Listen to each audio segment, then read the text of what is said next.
Hello students, आज एक नई टॉपिक शुरू करेंगे हम लोग, cancer. As you know, cancer आज हमारे सोसाइटी में ये कह लो या हमारे पूरे वर्ल्ड कह लो, सोसाइटी क्या पूरे वर्ल्ड में सबसे डेंजर रूप में है।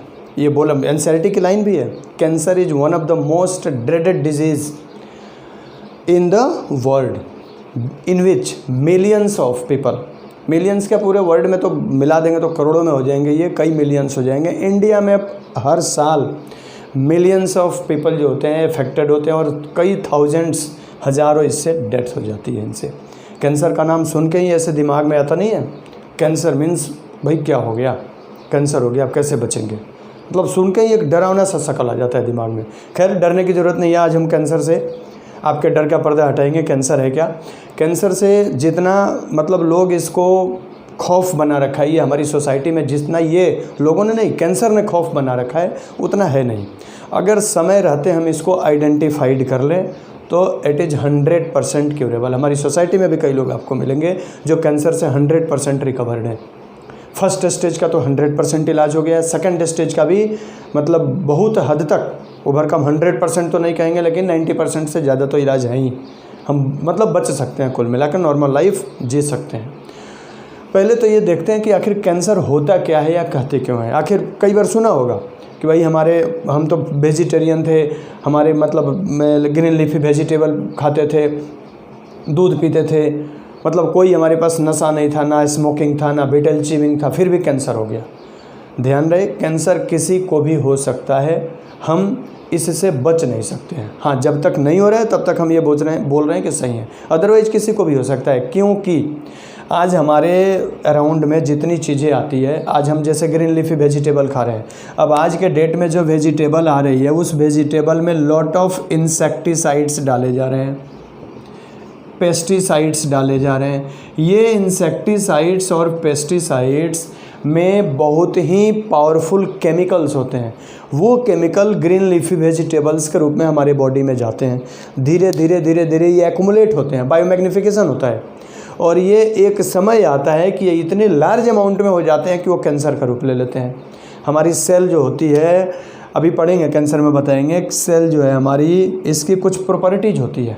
अगर उस प्रॉपर्टीज़ में कोई दखल अंदाजी करेगा, अब वो चाहे केमिकल करे, चाहे वायरस करे, चाहे कोई रेडिएशन करे, तो वो इस सेल की प्रॉपर्टी लॉस्ट हो जाएगी। अगर लॉस्ट हो गई तो फिर ये सेल कुछ भी कर देगा। कैंसर यही होता है, हमारे बॉडी में इंसेक्टिसाइड, पेस्टिसाइड, हालांकि ज़रूरी नहीं है, ये बोला जाता है। हाँ, इतना तो श्योर है कि जो लोग नशा करते हैं, जैसे हेवी स्मोकर्स हैं या बहुत ज़्यादा बीटल च्यूइंग, तंबाकू खाने वाले हैं, पान खाने वाले हैं, उनमें प्रोबेबिलिटी ज़्यादा होती है। हम ये नहीं कह सकते हैं कि हम कोई नशा नहीं कर सकते, एकदम सेफ़ है तो हमें कैंसर नहीं हो सकता। नहीं जी, हो सकता है। कई लोगों का गल ब्लैडर कैंसर, लीवर कैंसर, कुछ नहीं खाते पीते थे फिर भी हो जाता है। तो उसका मेन रीज़न यही है कि हमारे बॉडी फूड के थ्रू, फूड चेन में हमारे इंसेक्टिसाइड, पेस्टिसाइड आ गया है। हम इसको अवॉइड भी नहीं कर सकते क्योंकि इतनी बढ़ती पॉपुलेशन को इतना खाना खिलाएगा कौन। हमें बायो फर्टिलाइज़र या ये कह लो कि ऑर्गेनिक फार्मिंग से कहाँ से इतना फूड आएगा। आज हम काउज, बुफेलोज को मिल्क प्रोडक्शन के लिए सिंथेटिक ऑक्सीटोसिन लगा देते हैं, पिटोसिन बोलते हैं। वो इतनी पावरफुल होता है, वो मिल्क के थ्रू आएगा। अगर वो मिल्क हमारे बॉडी में आएगा तो फिर क्या करेगा, हमारे कैंसर को, हमारे सेल को एबनॉर्मल बनाएगा ही बनाएगा। तो आइए पहले देखते हैं कि आखिर सेल, हमारी ही सेल कैंसर में चेंज होने के लिए क्यों बाध्य हो जाती है। क्या रीज़न है कि हमारी सेल कैंसरस हो जाती है। नॉर्मल सेल थी, हम कुछ नहीं खाते पीते थे, फिर भी कैंसरस हो गई, या नॉर्मल सेल थी, हेवी स्मोकिंग किया, बहुत ज़्यादा तंबाकू चबाया, कैंसरस में चेंज हो गई। क्यों हो गई। नॉर्मल थी, हमने रेडिएशन फेस कर लिया, हमने कोई केमिकल फेस कर लिया, जैसे निकोटीन तो बता ही दिया अभी, तंबाकू में निकोटीन होता है। इसके अलावा भी है, कैडमियम है, निकल है, विनाइल क्लोराइड है, बेंजीन है, ये हार्मफुल केमिकल है, हमारी बॉडी में आकर के क्या कर दिए कि ये सेल कैंसरस में चेंज हो गई। तो इस पे देखेंगे, पहले स्टडी करते हैं कि आखिर ये कैंसरस होती क्यों है। तो पहले तो देखते हैं कि हमारी नॉर्मल सेल की प्रॉपर्टी क्या होती है। हमें कैंसरस पढ़ने के पहले हमें ये जानना पड़ेगा कि हमारी सेल की नॉर्मल प्रॉपर्टी क्या होती है। जैसे ये मान लो नॉर्मल सेल है, ठीक है। अगर नॉर्मल सेल है तो इस नॉर्मल सेल की कुछ प्रॉपर्टीज होती है।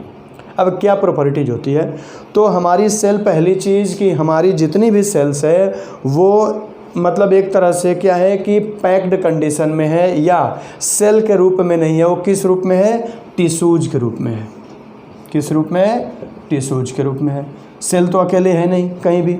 अब टिश्यूज के रूप में जो हमारी सेल्स है, कई सारी सेल्स हैं जिनके बीच में खाली गैप्स हैं, इसको हम बोलते हैं एक्स्ट्रा सेलुलर फ्लूइड, ECF, और ये हमारे बॉडी सेल्स हैं। ठीक है, ये क्या है, हमारी बॉडी सेल्स है। अब होता क्या है कि इन सेल्स के बीच में हमारी बॉडी की जो सेल का मतलब प्रोलिफरेशन और डिफरेंशिएशन हाईली ऑर्गेनाइज्ड होता है। हाईली ऑर्गेनाइज्ड मीन्स अगर ये सेल नॉर्मल है तो इस सेल को भी नॉर्मल रखने की कोशिश करेगी। इसको बोलते हैं, एक फिनोमिनन होती है जिसको बोलते हैं कॉन्टैक्ट इनहिबिशन। कई बार ये क्वेश्चन बोर्ड में भी आया हुआ है, what do you mean by contact inhibition. होता क्या है कि एक सेल, ये सेल है, अगर इसके सराउंड में ये सेल है तो ना तो सेल ए बी को अनकंट्रोल डिवीजन करने देगी, ना बी ए को करने देगी। मान लो ये ABCDEFGH ये सेल है।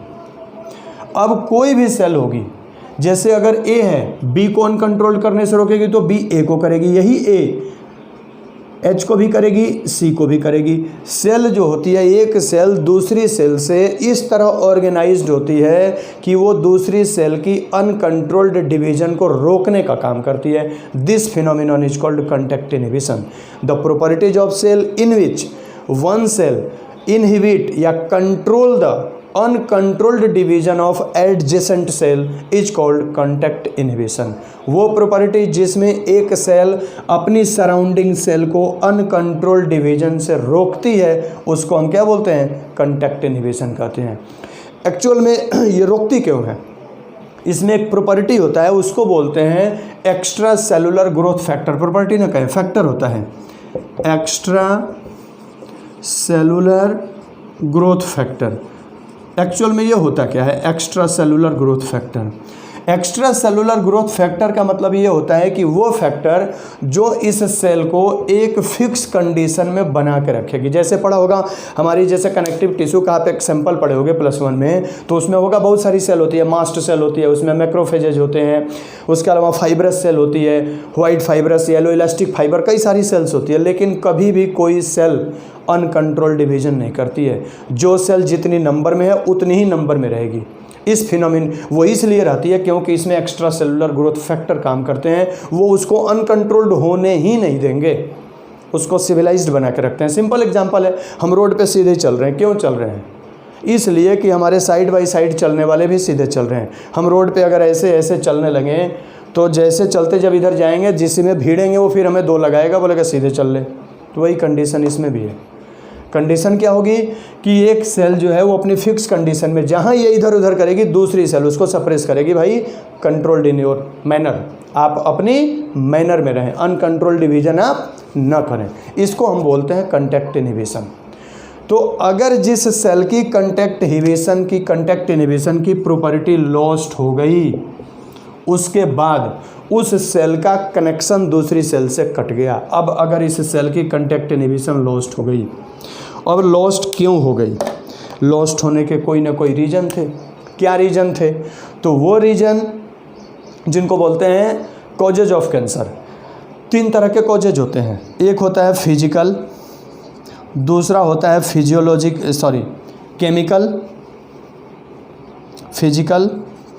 केमिकल और बायोलॉजिकल। 3 रीजन होता है। अब इनमें से किसी एक रीजन, एग्जांपल लेते हैं फिजिकल के रूप में आयोनाइजिंग, नॉन आयोनाइजिंग 2 रेडिएशन होती है। आयोनाइजिंग रेडिएशन जैसे x-ray, gamma rays, non ionizing radiation जैसे यूवी रेज। कोई एक रेज आके इस पे पड़ी, अब उस रेज के कारण इसके जो डीएनए था उस डीएनए में अल्टरेशन हो गया या डैमेज हो गया।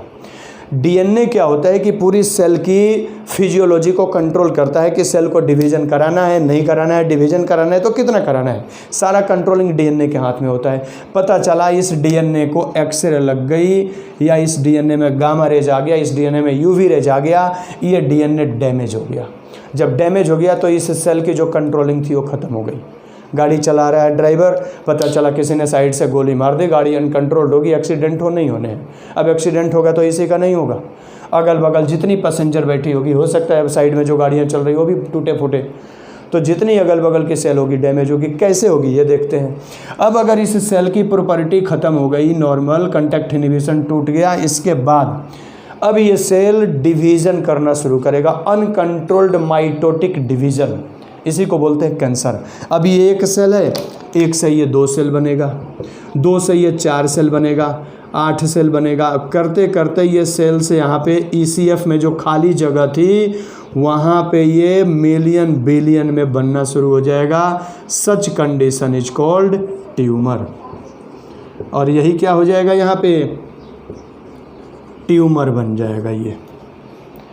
तो ये प्रॉपर्टी क्यों लॉस हुई, कहीं ना कहीं से उसको कैंसर कॉजिंग एजेंट आए। These cancer causing agent is called carcinogen. कहीं ना कहीं से उसको क्या मिल गया, कार्सिनोजेंस मिल गए। अब ये कार्सिनोजेंस में या तो फिजिकल मिला, या तो केमिकल मिला, या तो बायोलॉजिकल मिला। कोई ना कोई एक कार्सिनोजेंस आया जिसके कारण उस सेल की प्रॉपर्टी क्या हो गई, लॉस्ट हो गई। अब वो सेल अनकंट्रोल्ड डिवीजन कर गया। अभी ये भी प्रॉपर्टी 2 तरह की होती है। कई बार क्या होता है कि एक कार्सिनोजेंस नहीं आया, हो सकता है किसी कारण से सेलुलर मेटाबॉलिज्म के कारण किसी एक सेल की कंटेक्ट इनहिबिशन लॉस हो जाए और वो सेल क्या करे, डिवीजन करना शुरू कर दे, लेकिन वो मेजर कॉज नहीं था, एक सेल की डैमेजिंग हुई और वो क्या किया, एक छोटा सा ट्यूमर बना के छोड़ दिया। वो फिर बाद में ग्रो नहीं हुआ, वो ट्यूमर एज इट इज़ रह गया। दूसरी ऐसी कंडीशन बनी जिसमें कंटिन्यूअस एक्सरे गामा रेज आया, कंटिन्यूअस कोई ना कोई रेडिएशन आया, कंटिन्यूअस कोई ना कोई कार्सिनोजेंस आए। और वो कार्सिनोजेंस क्या किया कि एक पर्टिकुलर सेल की, जैसे ये मान लो कई सारे सेल्स हो गए, हमारे टिश्यूज हैं, ये बीच का खाली जगह को हम ECF बोलते हैं। खाली जगह क्या है, ECF है, और ये क्या है, हमारी सेल्स हैं। ठीक है। अब मान लो एक सेल है ये, इस सेल में क्या हुआ, ऐसे ही इसमें भी डिवीज़न होना शुरू हुआ, कई सारे सेल्स बनते गए, यहाँ भी ट्यूमर बनता गया और बनते बनते ये ट्यूमर यहाँ पे अब रीजन क्या हुआ कि ये ट्यूमर धीरे धीरे बढ़ता गया। ये ट्यूमर जहाँ था वो एज इट इज रुक गया। रीजन ये था किसी इंटरनल कॉज से हुआ, हो सकता है एक्सरे से ना हुआ हो, किसी कारण बस इस सेल की प्रॉपर्टी लॉस कर गई हो। दूसरे में ये हुआ कि ये क्या होने लगा कि अब धीरे धीरे ये फैलना शुरू किया। अब इस सेल को भी अपने लपेटे में ले लिया, इस सेल को भी ले लिया, इस सेल को भी, अब ये सेल को अपने लपेटे में या खींचना शुरू किया, उस सेल को भी डैमेज करना शुरू किया। अब ये क्या होगा, इस सेल को इस सेल में ला देगा, कंटेक्ट इनहिबिशन लॉस्ट करा देगा, इस सेल के कंटेक्ट इनहिबिशन लॉस्ट करा देगा। अब ये क्या होगा कि धीरे धीरे सेल में फैलना शुरू करेगा, बढ़ना शुरू करेगा। एक समय आएगा जब तक ये अंदर अंदर बढ़ रहा है, that phase is called latent phase. उसको क्या बोलेंगे हम, लेटेंट फेज। दूसरे में क्या हुआ, ये धीरे एक बैग फैलना शुरू कर दिया, उसको मेटास्टेसिस कहते हैं। अब यही 2 तरह की ट्यूमर हुई। तो वो ट्यूमर जो अपने चारों तरफ स्प्रेड करना शुरू कर दी, उस तरह के हम ट्यूमर को बोलते हैं कैंसरस ट्यूमर। कैंसरस ट्यूमर, या इसको बोलते हैं हम मैलिग्नेंट ट्यूमर। क्या बोलेंगे इसको हम, मैलिग्नेंट ट्यूमर। दूसरा वो ट्यूमर था जो एक ही जगह कुछ दूर फैला, कुछ ECF को डैमेज किया, बाकी कोई लॉस्ट नहीं किया, एज इट इज पड़ा रह गया। लेटेंट स्टेज इसमें आया ही नहीं, इसने कंटेक्ट इनहिबिशन अपना ही लॉस किया, बाकी सेल को नहीं डैमेज किया, लिटिल डैमेज किया। वो ट्यूमर जो हल्का सा लिटिल डैमेज करके रह गया, उस ट्यूमर को हम बोलते हैं बिनाइन ट्यूमर। हमारी बॉडी में होती भी है 2 तरह की ट्यूमर, कई जगह 2 तरह की नहीं होती है, एक तरह की होती है बिनाइन ट्यूमर। हमारी बॉडी में कहीं ना कहीं छोटे से बॉल लाइक स्ट्रक्चर होती है, हमारी स्किन के नीचे हो जाए, मसल्स में हो जाए, कहीं ना कहीं वो एज इट इज रह जाती है ज़िंदगी भर। उससे हमें छेड़ना नहीं चाहिए, घबराना नहीं चाहिए, उसको फालतू की मतलब इरिटेट नहीं करना चाहिए। दूसरी वो ट्यूमर जो स्प्रेड करना शुरू कर दी। रीजन क्या हुआ कि इसको कंटिन्यूअस कार्सिनोजेंस मिलते गए, इसको कार्सिनोजेंस नहीं मिले, ये जो ट्यूमर होती है बिनाइन, ये नॉन कैंसरस इसलिए होती है क्योंकि ये कार्सिनोजेंस नहीं मिला था, किसी इंटरनल सेल के प्रॉब्लम के कारण ये ट्यूमर में बन गई। तो इस तरह से हमारी बॉडी में 2 तरह की ट्यूमर बनती है। अभी बताया था शुरू में कि हमारी बॉडी की जो cell proliferation, cell differentiation, proliferation means division और डिफ्रेंशिएशन हाईली ऑर्गेनाइज्ड होती है।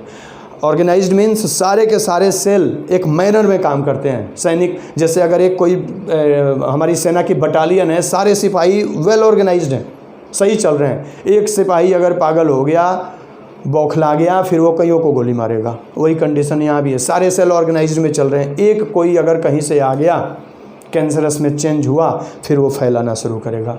तो एक इंटरनल प्रॉब्लम से हुआ तो हो सकता है वो मेंटली रिटायर्ड हो सकता है डेड हो जाए, कुछ खुद कर ले, कुछ अपने आप को गोली मार ले, अपने आप को डैमेज कर ले, बाकी को नुकसान नहीं पहुंचाया। दूसरे ने क्या किया, सबको अपने अपने और खींचना शुरू कर दिया, सबको डिस्ट्रक्शन शुरू कर दिया। तो यही 2 तरह के ट्यूमर से ही शुरुआत होती है कैंसर की। और यही 2 तरह की ट्यूमर हमारे बॉडी में बनती है, एक बिनाइन जो नॉन कैंसरस होती है, दूसरी मैलिग्नेंट जो कैंसरस होती है। आइए पहले दोनों में अंतर देखते हैं। ये पूछा जाता है कि how normal cell differ from cancerous cell, यहीं पे उसको भी देख लेते हैं, इसी में बता देते हैं। नॉर्मल सेल की क्या प्रॉपर्टी होगी कि कंटैक्ट इनहिबिशन होगा। कैंसरस सेल की क्या प्रॉपर्टी होगी कि कंटैक्ट इनहिबिशन नहीं होगा। नॉर्मल सेल में हमने बताया था अभी growth regulating extra cellular growth factor, मैं लिख देता हूँ बेटर रहेगा, एक्स्ट्रा सेलुलर ग्रोथ फैक्टर काम करता है, और कैंसरस सेल में एक्स्ट्रा सेलुलर ग्रोथ फैक्टर काम नहीं करता है। मैं दोनों सेल को लिख देता हूँ अभी, नॉर्मल सेल की क्या प्रॉपर्टी होती है और कैंसरस की क्या होती है। तो देखो नॉर्मल सेल में क्या होगा, पूछा जाता है ये नॉर्मल सेल कैसे कैंसरस से डिफर होती है। तो नॉर्मल की ये प्रॉपर्टी होगी, इट शोज कॉन्टैक्ट इनहिबिशन, और इसमें क्या हो जाएगी, लॉस्ट हो जाएगी, कॉन्टैक्ट इनहिबिशन लॉस्ट। क्लियर। दूसरी क्या प्रॉपर्टी होगी कि extra cellular growth factor applied, क्या होगा, extra cellular growth factors applied that control the cell proliferation and cell differentiation, that regulate cell proliferation का मतलब सेल डिवीजन, सेल डिवाइड होकर के नया बनाना, proliferation and cell differentiation। इसमें सेल प्रोलिफरेशन और cell differentiation होता है, और इसमें ये क्या हो जाएगा, लॉस्ट। क्लियर। दूसरा क्या होगा, मतलब इसमें कंट्रोल डिवीजन हुआ, इसमें क्या हुआ, अनकंट्रोल्ड डिवीजन हुआ। ये एक्स्ट्रा सेलुलर के अंदर रहेंगे, जहाँ पे जो सेल है वो वहीं पे रहेगा, इसमें ये पावर लॉस्ट हो जाती है, ये एक्स्ट्रा सेलुलर से निकल के दूसरी ऑर्गन में माइग्रेट करना शुरू कर देगा। तो ये कह सकते हो remain confined in their original position. इसमें क्या होगा, remain confined in their original position, ये अपने पोजीशन पे रहेगा, ओरिजिनल पोजीशन। ऐसा नहीं है कि यहाँ का सेल है तो कूद के यहाँ आ जाएगा, लेकिन कैंसरस में क्या हो जाएगा, लॉस्ट हो जाता है और ये माइग्रेट होता है। यानी कि अगर कैंसर है माउथ में तो धीरे धीरे थ्रोट में आते आते लंग्स में पहुँचेगा। तो ये मेन नॉर्मल सेल की प्रॉपर्टी होती है। कैंसर में ये सारी चीज़ें लॉस्ट हो जाती है, तभी वो कैंसर में चेंज होगा। लॉस्ट तब होगी जब तक उसको कोई ना कोई कार्सिनोजेंस ना मिले। अब फिजिकल मिल जाए, चाहे केमिकल मिल जाए, चाहे बायोलॉजिकल मिल जाए, तो किसी न किसी कारण से मिलेगी। अभी हमने बताया कि कैंसर की शुरुआत जो होती है वो किससे होती है, ट्यूमर से होती है। तो हमारे बॉडी में 2 तरह के ट्यूमर होते हैं। ट्यूमर की भी बात करते हैं लगे हाथ। ट्यूमर में देखो क्या होता है, अभी बताया था कि 2 तरह की ट्यूमर होती है, एक होती है बिनाइन ट्यूमर या नॉन मैलिग्नेंट ट्यूमर, और दूसरी जो होती है वो होती है मैलिग्नेंट ट्यूमर या कैंसरस ट्यूमर। अब इन दोनों में क्या अंतर होता है देख लो। ये एक होती है बिनाइन ट्यूमर, बिनाइन ट्यूमर, या इसी को बोलते हैं नॉन मैलिग्नेंट ट्यूमर। और दूसरी क्या होगी? Malignant tumour. मैलिग्नेंट ट्यूमर, या इसी को क्या बोलेंगे हम? Cancerous tumour. ठीक, अब दोनों में अंतर क्या होगा? बिनाइन ट्यूमर की एक खासियत होती है कि ये जहाँ पे है वहीं पे रह जाएगी। It remain in their original position, या देयर, ये कह लो it remain in their confined position. Remain their confined position, ये उसी जगह रहेगी। ये क्या होगी? Migrate from one body parts to other. Migrate from one body parts to other, एक बॉडी पार्ट से क्या होगी? दूसरे में माइग्रेट करेगी। ठीक, इसकी जो ग्रोथ होती है स्लो या निग्लिजेबल होती है। ग्रोथ इज स्लो, ग्रोथ क्या होगी? स्लो होगी, या निग्लिजेबल होगी, नगण्य, निग्लिजिबल। और इसकी ग्रोथ क्या होती है? फास्ट होती है। ग्रोथ जो होगी वो इसकी क्या होगी? फास्ट होगी या रैपिड होगी। इसकी जो ग्रोथ होगी फास्ट होगी या कह लो रैपिड होगी, बहुत तेज ग्रोथ होती है इसमें। ठीक है, इसके बाद इनमें लेटेंट फेज नहीं होता। No latent phase appear, no latent phase appear. और इसमें latent phase appear, latent phase appear, इसमें लेटेंट फेज आएगा। अचानक रहेगा और एक ही बार ब्लास्ट करेगा, फटेगा, फैलना शुरू कर देगा, तो लेटेंट फेज होता है। इसमें लेटेंट फेज नहीं आएगा, है वैसे रह जाएगा, इनएक्टिव पड़ा रह जाएगा।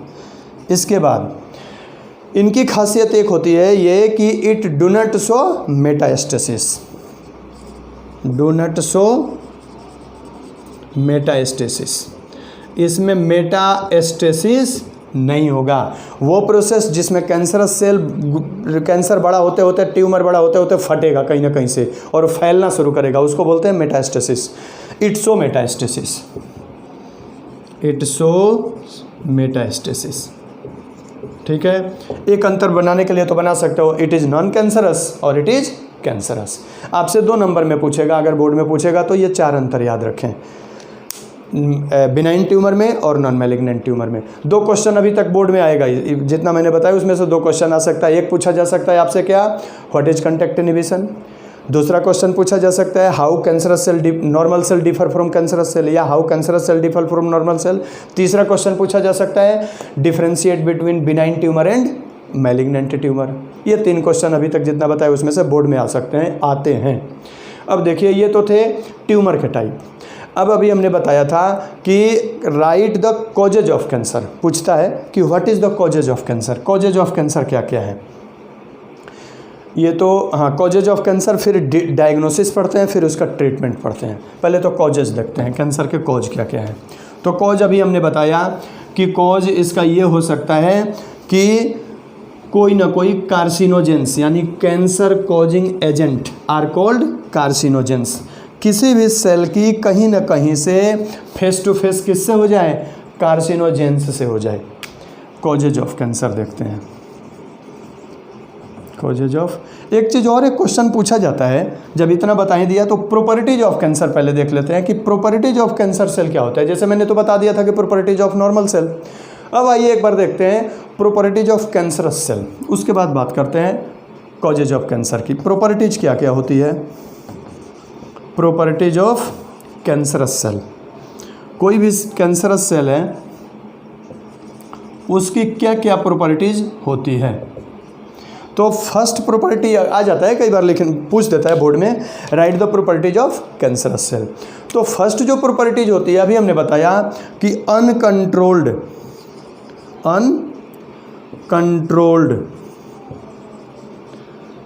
डिवीजन, अनकंट्रोल्ड डिवीजन या प्रोलिफरेशन। अनकंट्रोल्ड प्रोलिफरेशन थोड़ा सूटेबल वर्ड है, प्रोलिफरेशन प्रॉपर्टीज। एक चीज़ याद रखना, कैंसर के सेल में जो डिवीजन होता है वो माइटोटिक होता है, अनकंट्रोल्ड माइटोटिक डिवीजन। यहाँ मैं लिख देता हूँ, अनकंट्रोल्ड प्रोलिफरेशन का मतलब क्या हुआ, uncontrolled mitotic division, don't meiosis. ध्यान रखना माइटोटिक डिवीजन होगा, मियोसिस कभी नहीं होगा।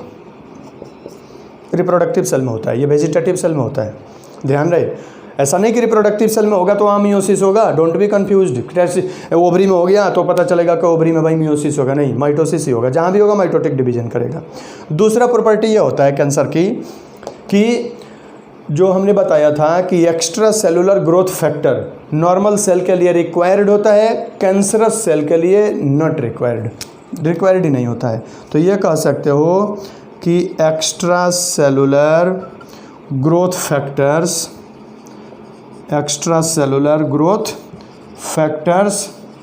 डू नॉट रिक्वायर्ड,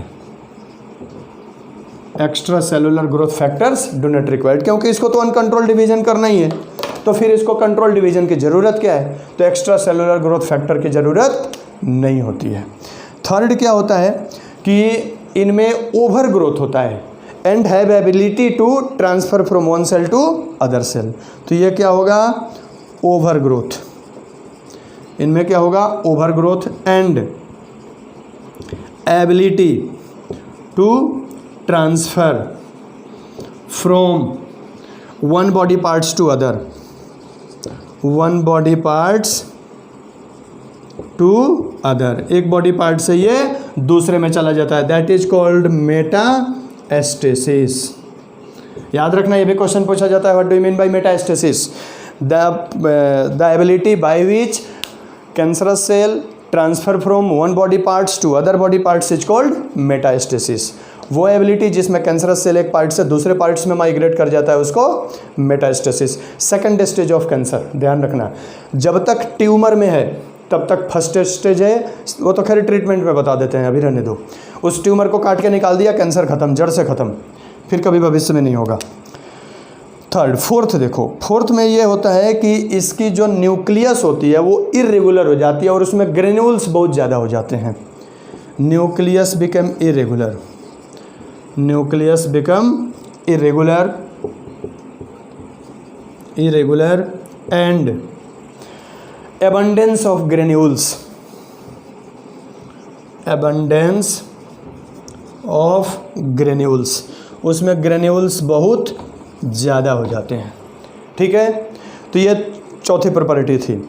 इसके अलावा न्यूक्लियस इसलिए हो जाता है क्योंकि डीएनए उसका जो होता है वो अपनी प्रॉपर्टी लॉस्ट कर देता है, शेप मेंटेन नहीं कर पाता है बाद में। ग्रेन्यूल्स ज़्यादा हो जाने के कारण भी न्यूक्लियस एबनॉर्मल साइज मतलब शेप के हो जाते हैं। इसके बाद कैंसर सेल की नेक्स्ट प्रॉपर्टी, नेक्स्ट ये होता है कि अगर कैंसरस सेल होगा तो उसमें जो लाइसोसोम्स होते हैं उनके नंबर ज़्यादा हो जाते हैं, माइटोकॉन्ड्रियल क्रिस्टी कम हो जाती है। नंबर ऑफ लाइसोसोम या more in number of, number ही लिख देते हैं, number of lysosomes increases and reduction in mitochondrial cristae, mitochondrial Christie.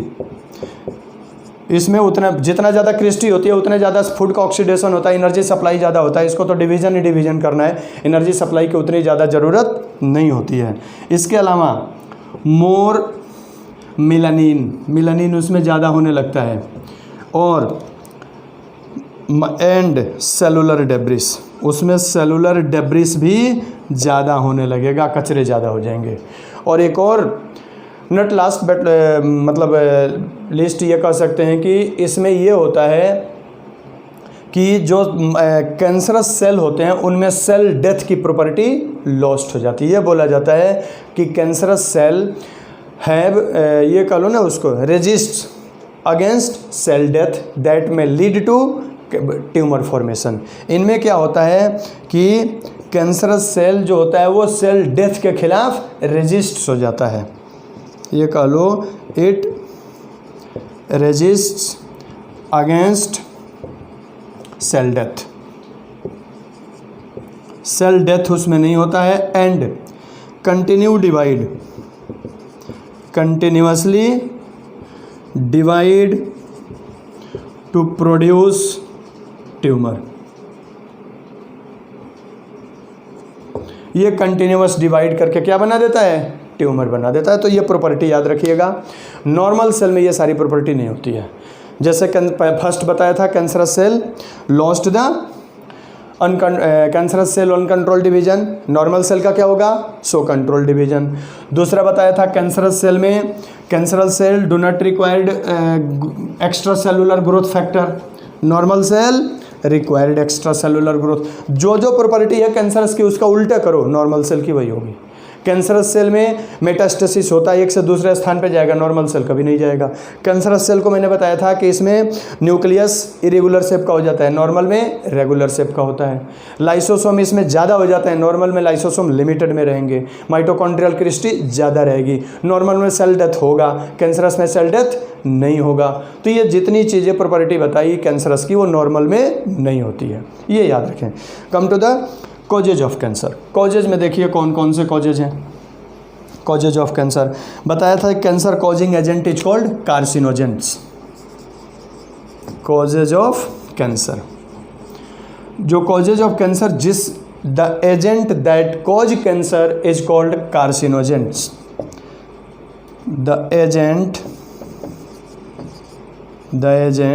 That cause cancer is called carcinogens. उसको क्या बोलेंगे हम, कार्सिनोजेंस बोलेंगे। अब कार्सिनोजेंस जो होते हैं ये 3 तरीके के होते हैं। कार्सिनोजेंस कौन कौन होते हैं ये देखते हैं। तो अभी हमने बताया था कि एक होता है फिजिकल कार्सिनोजेंस। अब फिजिकल कार्सिनोजेंस में क्या होंगे, तो ionizing radiation, ionizing and non ionizing radiation, 2 तरह की रेडिएशन होती है। एक होती है ionizing radiation.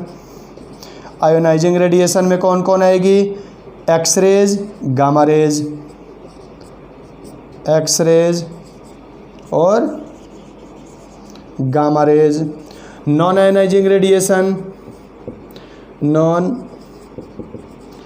Ionizing radiation like UV rays. ये जिस बॉडी के पार्ट्स पे पड़ती हैं उस पार्ट्स के डीएनए में म्यूटेशन हो जाता है और वो कैंसर में चेंज हो जाता है। सुना होगा कई बार कि वो साइंटिस्ट जो मतलब ज़्यादातर इन रेज के प्रेजेंस में काम करते हैं, अक्सर उनको कैंसर होने का खतरा ज़्यादा होता है। हालांकि वो एक कपड़े पहनते हैं जिसके ऊपर इस रेडिएशन का असर नहीं होता है, लेकिन फिर भी कहीं किसी कारणवश अगर उनकी बॉडी के किसी पार्ट्स में कंटिन्यू ये रेडिएशन पड़ जाती है, दैट में लीड टू कैंसर, क्योंकि वो डीएनए को डैमेज कर देती है। जब डीएनए डैमेज हो जाएगा तो सेल की कंट्रोलिंग खत्म, अब कंट्रोलिंग खत्म, कैंसर में चेंज हो जाएगा वो। तो ये होती है फिजिकल। दूसरा बताया था केमिकल। फिजिकल के बाद सेकंड जो है वो है केमिकल। केमिकल में देखो कौन कौन से हैं। तो केमिकल में बहुत ऐसे केमिकल है, जैसे हमने बताया था निकोटीन। निकोटीन जो होता है ये तंबाकू में पाया जाता है।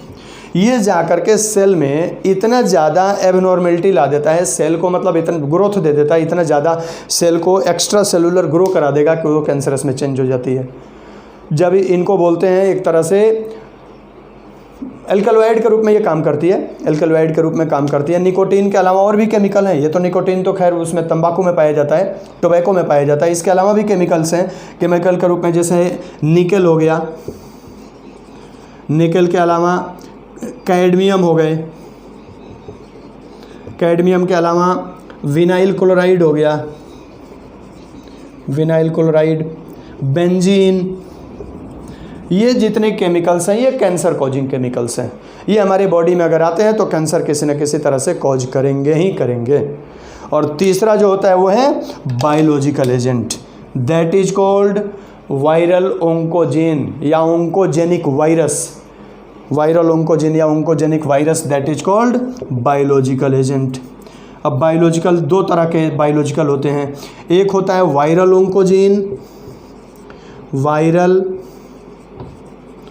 ओंकोजीन या ओंकोजेनिक वायरस, इसी को क्या बोलते हैं, ओंकोजेनिक वायरस। और दूसरा जो होता है उसको बोलते हैं cellular oncogene. Cellular oncogene, oncogenic transformation होता है। किसी सेल में अगर कहीं से भी ओंकोजीन आ गए तो उसके डीएनए में ये अपना डीएनए ऐड करके और उसमें अनकंट्रोल्ड डिवीजन कराना शुरू कर देते हैं। दैट इज कॉल्ड क्या कहते हैं, एक तरह से ओंकोजेनिक ट्रांसफॉर्मेशन। जैसे नियोप्लास्टिक ट्रांसफॉर्मेशन, जब उसमें ट्यूमर बनने लगे तो उसको नियोप्लास्ट बोलते हैं, नियोप्लाज्म बोलते हैं। और जब नॉर्मल सेल में कहीं से डैमेज होकर के वो कैंसरस में चेंज होने लगे तो उसको नियोप्लास्टिक ट्रांसफॉर्मेशन कहते हैं। नॉर्मल सेल कैंसरस में चेंज हो जाएगा। उसी तरह से नॉर्मल सेल में अगर वायरल ओंकोजीन आ गया, अपना जीन इंट्रोड्यूस कर दिया, जीनोम इंट्रोड्यूस कर दिया, तो हमारे जीन का ओंकोजेनिक ट्रांसफॉर्मेशन हो जाएगा। अगर एक बार एक्चुअल में होता क्या है, ये शुरू में जब रहते हैं तो प्रोटो ओंकोजीन के रूप में रहते हैं, इनएक्टिव फॉर्म में रहते हैं। That are called proto oncogene. अब प्रोटो ओंकोजीन अगर ओंकोजीन में चेंज हो गया, उसके बाद ये सेल की हमारी क्या कर देगा, अनकंट्रोल्ड डिवीजन करा देगा। जैसे हमारे बॉडी सेल में मान लो सपोज दैट यहाँ पे प्रोटो ओंकोजीन है, प्रोटो ओंकोजीन है, तो प्रोटो ओंकोजीन जब तक एक्टिव है तब तक तो हमारे सेल की नॉर्मल डिवीजन हो रहा है। क्या हो रहा है, नॉर्मल डिवीजन हो रहा है। नॉर्मल डिवीजन, एक सेल से 2 सेल बन रहे हैं। अगर यही प्रोटो ओंकोजीन किस में चेंज हो गया, ओंकोजीन में चेंज हो गया, यानी प्रोटो ओंकोजीन का ओंकोजेनिक ट्रांसफॉर्मेशन हो गया। प्रोटो ओंकोजीन किस में चेंज हो गया, ओंकोजीन में चेंज हो गया, ओंकोजीन में। अब ये सेल को क्या करेगा, अनकंट्रोल्ड डिवीजन करा देगा। ये सेल है, अब सेल में क्या होने लगेगा, अनकंट्रोल्ड डिवीजन। अनकंट्रोल्ड जब डिवीजन कराएगा तो यहाँ पे ये 2 सेल नहीं बनेंगे, 2 लाख सेल बनेंगे। और ये इतना ज़्यादा सेल यहाँ बन जाएंगे कि यही सेल बाद में क्या कर देंगे, ट्यूमर बना देंगे। सेल के ऊपर ये सेल बनना शुरू हो जाएगा, दैट इज कॉल्ड ट्यूमर। तो ये ओंकोजेनिक ट्रांसफॉर्मेशन होता है, यानी प्रोटो ओंकोजीन जब ओंकोजीन में चेंज हो जाएगा, सेल के अंदर आ गया ओंकोजेनिक वायरस का जीनोम, ये पूरी की पूरी सेल को डैमेज कर देगा, या पूरी सेल को किस में चेंज कर देगा, कैंसरस में चेंज कर देगा। तो ये थे कॉजेज ऑफ कैंसर। फिजिकल बचना चाहिए हमें, फिजियोलॉजिक केमिकल से भी बचना चाहिए, वायरल से बचने की कोशिश करना चाहिए, लेकिन हम कोशिश करते हुए भी हो सकता है, ये कोई गारंटी नहीं है, किसी को भी हो सकता है। हाँ, समय रहते हमें पता चल जाए, बचाव हो सकता है। जब तक ये ट्यूमर बन गया, इस ट्यूमर को काट करके जड़ से निकाल दें, ख़त्म, जड़ से कैंसर ख़त्म। लेकिन हमें इसके प्रति एक्टिव रहना पड़ेगा, थोड़ा सा कॉन्शियस रहना पड़ेगा अप टुवर्ड्स आवर हेल्थ। ये था कॉजेज ऑफ कैंसर। इसके बाद से है डायग्नोसिस ऑफ कैंसर। कैंसर को डायग्नोज कैसे करते हैं ये देखते हैं। डायग्नोसिस ऑफ कैंसर,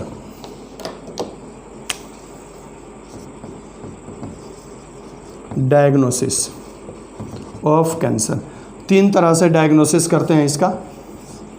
फर्स्ट आइए देखते हैं कैसे डायग्नोसिस है। तो कई सारे डायग्नोसिस, मेनली जो किया जाता है वो हिस्टोपैथोलॉजिकल एग्जामिनेशन किया जाता है, पूछा जाता है। इसमें 2 चीज़ होता है, एक होता है biopsy and histopathological examination. Histopathological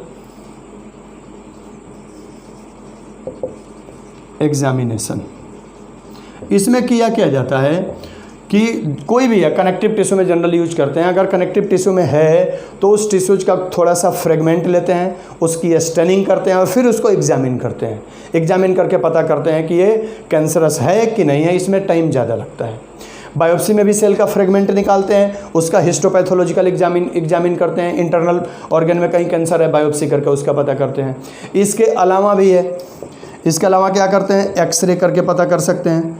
जैसे बोन कैंसर है कहीं, एक्सरे करके पता कर सकते हैं। इसके अलावा सीटी स्कैन का नाम सुना होगा, computed tomography scan, computed tomography करते हैं उसका।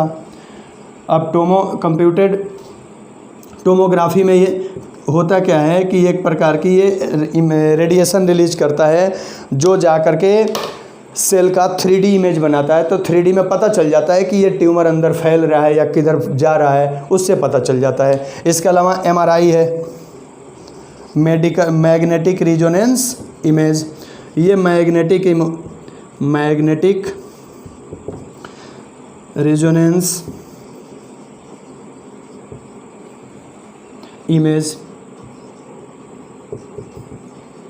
ये भी क्या करता है, 3D स्ट्रक्चर बनाता है सेल का या उस पर्टिकुलर टिश्यू का। इसके अलावा भी किया जाता है मैमोग्राफी, मेमरी ग्लैंड कैंसर के लिए होता है, ब्रेस्ट कैंसर के लिए होता है ये मैमोग्राफी। एस्पायरिंग निडल टेस्ट होता है, उसमें निडल से थोड़ा सा उसमें से फ्लूइड निकाल करके उस फ्लूइड के साथ सेल आ जाएगा, उस सेल का एग्जामिनेशन कर लेते हैं। तो कई ऐसे मेथड है जिसके थ्रू कैंसर डायग्नोज किया जा सकता है। तो अगर कहीं भी ट्यूमर हो बॉडी में, स्प्रेड हो रहा है, वो पेनफुल हो, तुरंत जा करके डायग्नोज कराना चाहिए। अगर है तुरंत ऑपरेट कराएं उसको विदाउट हेजिटेशन। 100% ट्रीटमेंट है। आइए देखते हैं ट्रीटमेंट क्या क्या है इसका।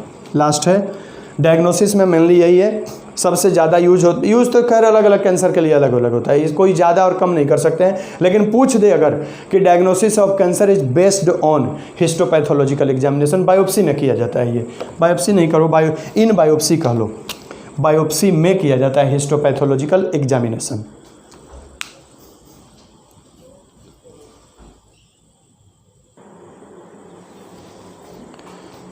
हाँ जी, तो ये डायग्नोसिस था। ट्रीटमेंट देखते हैं। लाइट कट गई थी थोड़ी देर के लिए, इसलिए पॉज करना पड़ा।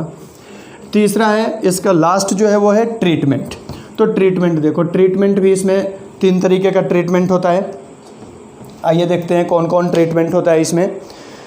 ट्रीटमेंट में वैसे 3 नहीं 4 तरीके का होता है। एक होता है, आइए देखते हैं कौन कौन से ट्रीटमेंट होते हैं इसमें।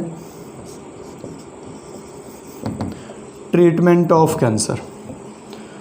तो ट्रीटमेंट में सबसे पहले जो करते हैं ट्रीटमेंट मेनली तो होता है इसमें सर्जरी करके हम कंप्लीट उसको रिमूव आउट कर देते हैं। तो अगर फर्स्ट स्टेज का कैंसर है that is treated by surgery. तो फर्स्ट तो है सर्जरी। अगर फर्स्ट स्टेज का कैंसर है तो उसको हम सर्जरी करके, किसी भी बॉडी पार्ट्स में अगर ट्यूमर बना हुआ है तो उस ट्यूमर को हम सर्जरी से कंप्लीट रिमूव आउट कर देते हैं। 100% इलाज है। कहीं भी ट्यूमर हो, अगर फर्स्ट स्टेज है तो वो 100% ट्रीटेड है। अगर ये tumour by the way metastasis में आ गया, यहाँ से रप्चर हो गया और रप्चर होकर दूसरी बॉडी में स्प्रेड हो गया, दूसरी जगह आ गया, that condition is called metastasis. उसके बाद इसमें किया जाता है फिर रेडिएशन थेरेपी। अब रेडिएशन थेरेपी में क्या करते हैं कि कुछ रेडिएशन हमारी उस कैंसरस सेल पे डालते हैं। ट्यूमर को तो निकालेंगे ही निकालेंगे, जहाँ ये स्प्रेड हो गया है उस जगह पे, या अगर ट्यूमर के अराउंड के सेल जो कैंसरस सेल को पहले टारगेट करते हैं और उसके ऊपर रेडिएशन हम अप्लाई करते हैं। रेडिएशन में कौन कौन से करते हैं, तो एक रेडियन का करते हैं 220, कोबाल्ट 60, CO60 जिसको बोलते हैं, कोबाल्ट 60 और आयोडीन 131। ये 3 रेडिएशन अप्लाइड किए जाते हैं। These radiation damage the cancerous cell without harming surrounding cell. ये क्या करती है, Rn-220, रेडियन-220, कोबाल्ट 60 और आयोडीन 131, ये कैंसरस सेल की ग्रोथ को इनहिबिट कर देती है या सप्रेस कर देती है, दबा देती है, जिसके कारण कैंसर में ग्रोथ रुक जाता है कुछ समय के लिए। और इसके बाद जो यूज किया जाता है रेडिएशन थेरेपी के बाद वो है कीमोथेरेपी। कीमोथेरेपी में क्या किया जाता है कि वेरियस केमिकल अप्लाइड किए जाते हैं कीमोथेरेपी में, जो कैंसरस सेल की ग्रोथ को इनहिबिट कर देते हैं, सप्रेस कर देते हैं। लेकिन सबसे ज़्यादा इसके साइड इफ़ेक्ट होते हैं। साइड इफ़ेक्ट के रूप में इसमें क्या हो जाता है, हेयर लॉस हो जाएगा, एनीमिया ब्लड लॉस हो जाता है, पूरा शरीर पीला होने लगता है, वीकनेस तो सफ़र करेगा ही करेगा पेशेंट, पूरी बॉडी लगता है कि येलोइश जॉन्डिस हो गया है, जॉन्डिस की कंडीशन आ भी जाती है कई बार इसमें। तो कीमोथेरेपी का सबसे ज़्यादा साइड इफ़ेक्ट होता है। Surgery have no any side effect, radiation therapy has minimum side effect, बहुत minor, chemotherapy has greatest side effect. और कीमोथेरेपी के बाद कुछ में तो मिक्स्ड थेरेपी किया जाता है। मिक्स्ड थेरेपी में ये होगा कि उसमें कि रेडिएशन थेरेपी भी दिया जाएगा और कीमोथेरेपी भी दिया जाएगा, दोनों अप्लाइड किया जाता है। सेकंड और थर्ड स्टेज कैंसर के लिए किया जाता है। और एक लास्ट और होता है जिसको बोलते हैं हम बायोलॉजिकल रेस्पॉन्स मॉडिफायर्स या मोनोक्लोनल नहीं, एक चीज़ डिटेक्शन में मैं बताना भूल गया था, डिटेक्शन में मैं उसको अलग से भी बता देता हूँ। एक जो किया जाता है वो है इम्यूनोथेरेपी। इसमें क्या किया जाता है कि कुछ बायोलॉजिकल रिस्पॉन्स मॉडिफायर्स, ये होते क्या है, बायोलॉजिकल रिस्पॉन्स मॉडिफायर्स की इम्यूनोथेरेपी में दिया जाता है। जैसे इंटरफेरॉन हो गए, biological response modifiers,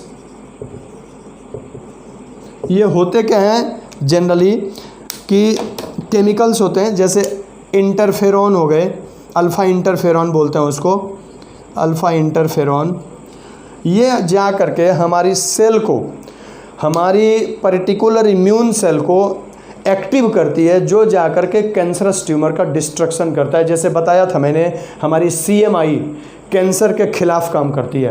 cancerous cell अगर है कहीं तो CMI उसको रोकेगा, जाकर के सेल मेडिएटेड इम्यून सिस्टम जाकर रोकेगा। ये बायोलॉजिकल रिस्पॉन्स मॉडिफायर जाकर के हमारी T सेल को एक्टिव करेगा, हेल्पर T सेल को करेगा, किलर को करेगा, इन दोनों को एक्टिव करेगा। ये हेल्पर सेल फिर अपनी क्लोनल सिलेक्शन करेगा, किलर सेल क्लोनल सिलेक्शन करेगा और जाकर के ट्यूमर का डिस्ट्रक्शन करना शुरू करता है। तो इसमें बायोलॉजिकल रिस्पॉन्स मॉडिफायर के रूप में इंटरफेरॉन यूज किया जाता है। ये पूछा गया नीट का क्वेश्चन है कि कौन से बायोलॉजिकल रिस्पॉन्स मॉडिफायर कैंसर के ट्रीटमेंट में यूज होते हैं, दैट आर अल्फा इंटरफेरॉन। एक छोटा सा पॉइंट रह गया था इसमें, मोनोक्लोनल एंटीबॉडी। मोनोक्लोनल एंटीबॉडी का भी कैंसर में सबसे ज़्यादा रोल होता है। क्या रोल होता है ये देखते हैं। रोल पूछा जाता है कई बार, role of monoclonal antibody in cancer. तो इसकी कैंसर के डायग्नोसिस में भी रोल है और कैंसर के ट्रीटमेंट में भी रोल है। हालांकि मोनोक्लोनल एंटीबॉडी को हम लोग फिर से पढ़ेंगे बायोटेक्नोलॉजी में। यहाँ थोड़ा सा उसका इंट्रोडक्शन दे देते हैं। मोनो मीन्स होता है सिंगल, क्लोनल का मतलब एक identical copy. Monoclonal antibody, antibody as you know, those antibody that are produced or that are made by identical immune cells are called monoclonal antibody। फिर से सुन ले, those antibodies that are produced by or made by identical immune cells are called monoclonal antibodies। इसकी सबसे बड़ी feature ये होता है कि जो रिसेप्टर इस पे होगा उसी एंटीजन से बाइंड करेगा, दूसरी एंटीजन से बाइंड नहीं करेगा। किया जाता है कि हमारे कुछ क्लोन इम्यून सेल लेकर के, चाहे वो B cell, plasma B cell हो गए, चाहे टी सेल हो गए, उनको लेकर के उनकी जेनेटिक मैनिपुलेशन करके या उसमें ऐसे, जैसे कोई वायरल ओंकोजिन है, जनरली वायरल ओंकोजिन में यूज किया जाता है। और वायरल ओंकोजिन के जो रिसेप्टर्स होंगे, ये एक एंटीजन है, इस एंटीजन का रिसेप्टर क्या किया जाएगा, उस पर्टिकुलर इम्यून सेल में डाल देंगे। अब ये इम्यून सेल चाहे बी सेल हो चाहे टी सेल हो, अब ये जो एंटीबॉडी बनाएगा, ये जो एंटीबॉडी बनाएगा, वो एंटीबॉडी जाके एक पर्टिकुलर एंटीजन से ही बाइंड करेगा, दूसरे से बाइंड नहीं करेगा। तो बाइंड कर गया तो पता चल गया कि एंटीजन है, तो डिटेक्ट कर लेते हैं। सबसे इजीली डिटेक्शन होता है कैंसर का मोनोक्लोनल एंटीबॉडी में, एंटीबॉडी से इजीली, क्योंकि एंटीबॉडी के ऊपर रिसेप्टर लगे हुए हैं। ये एंटीजन अगर है तो तुरंत बाइंड करेगा, अगर नहीं है तो बाइंड नहीं करेगा। तो पता चल जाता है कि इसमें कैंसरस ओंकोजेनिक वायरस है कि नहीं है। कई तो ऐसे बनाए गए हैं मोनोक्लोनल एंटीबॉडी जो जाकर के कैंसरस सेल के सेल मेम्ब्रेन को डैमेज कर देते हैं और पूरी की पूरी कैंसरस सेल का डिस्ट्रक्शन कर देते हैं। तो ट्रीटमेंट में भी इसका यूज होता है मोनोक्लोनल एंटीबॉडी का। आइडेंटिकल इम्यून सेल से बनवाए जाते हैं, एक तरह के रैट में ट्रांसप्लांट करके बनाए जाते हैं। वैक्सीन बनाने में भी इसका यूज होता है, कई जगह यूज होता है। बायोटेक्नोलॉजी में फिर से इसको डिटेल पढ़ेंगे मोनोक्लोनल एंटीबॉडी को। यहाँ इतना याद रखिए कि आइडेंटिकल इम्यून सेल्स से बनवाया जाता है, जिसका यूज डिटेक्शन यानी डायग्नोसिस ऑफ कैंसर में होता है। जनरली ओंकोजेनिक वायरस में या सेलुलर ओंकोजीन हो चाहे वायरल ओंकोजीन हो, ओंकोजेनिक ट्रांसफॉर्मेशन जिस सेल में होता है उसमें इसका डिटेक्शन होता है और डायग्नोसिस किया जाता है। प्लस ट्रीटमेंट में ये होता है, कुछ ऐसे इसमें रिसेप्टर डाल दिए जाते हैं जो इसकी सेल मेम्ब्रेन को डिस्ट्रॉय कर देता है। तो ये कैंसर है, कैंसर से बीवेयर रहिए, आप थोड़ी सी एक्टिव रहें कि अगर कहीं भी बॉडी में ट्यूमर हो, ट्यूमर में ग्रोथ हो रहा हो, पेनफुल हो, वो इंक्रीज हो रहा हो, टच करने से पता चल जाता है। सडन मतलब तुरंत जा कर के आप किसी फिजिशियन से या किसी भी डॉक्टर से, किसी भी उससे जा कर के आप परामर्श लें, सलाह लें, उससे दिखाएं, उसको डायग्नोज कराएं और इनिशियल कंडीशन में ट्रीट करा दें। 100% ट्रीटमेंट है कैंसर का, डरे नहीं। वही होता नहीं है, सावधानी हटी दुर्घटना घटी। अगर सावधान है तो ये बीवेयर रहें इससे, बस अगर बीवेयर है तो ये कुछ नहीं है कैंसर। ओके जी, दैट्स ऑल, यहाँ फिनिश हुआ।